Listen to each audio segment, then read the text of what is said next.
Poštovani gledaoci, dobroveče. Vi pratite informativni program Humane TV Plus Lapovo. Moje ime je Janko Ilić, a evo šta smo vam pripremili za današnji dan. Dobrodošli na Dečiji festival Deca su naša budućnost. Ja sam vaš domaćin i moje ime je Miloš Bogdanović.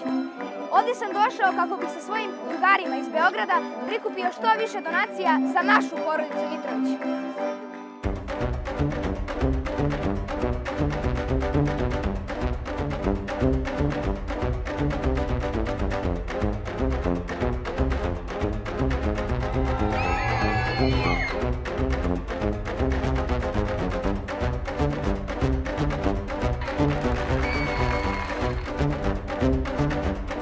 Nikad bolje ljude nisam video da ste došli u ovolikom broju. Mnogo vam hvala i živela Srbija!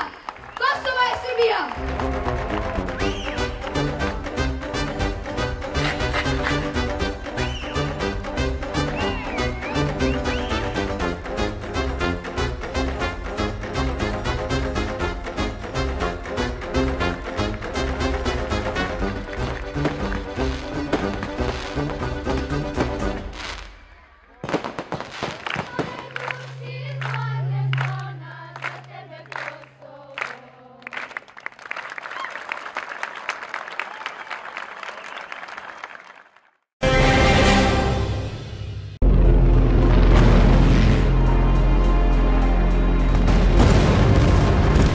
We have a situation here that can seriously compromise the beginning of the Halyard mission.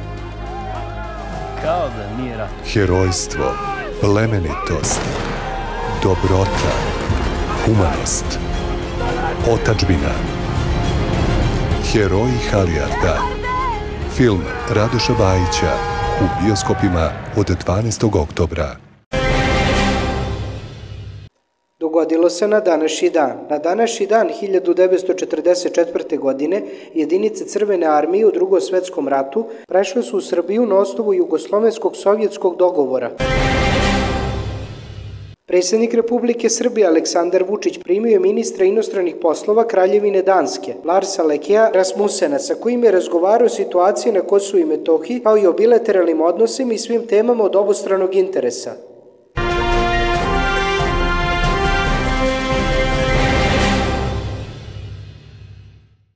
Vremenska prognoza. Sutra u Lapovu sunčano vreme. Temperatura od 10 do 27 stepeni. Poštovani gledaoci, pratili ste informativni program Humane TV Plus Lapovo. Vidimo se sutra u istom terminu. Ostanite sa nama.